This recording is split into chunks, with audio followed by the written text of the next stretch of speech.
Þá það þriðji liður sem breytingar og viðauki vegna barnaverndar.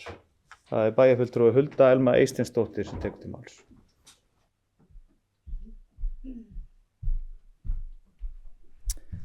Forseti, ágætu bæjarfulltrúar. Hér komin á dagskrá liður 3 í fundargerð bæjarráðs dagsett 2. febrúar 2023.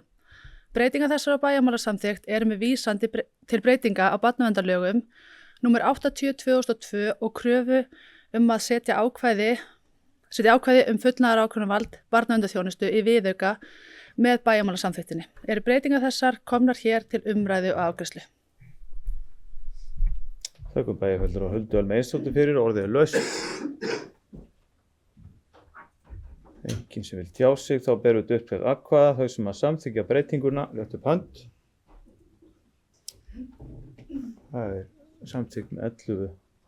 Það lesa upp breytinguna. Bæjarstjórn samþykkir breytingu á samþykktum stjórn og fundarskap á breytingu á viðauka með samþykktinni og vísa málum til seinni umræðu í bæjarstjórn.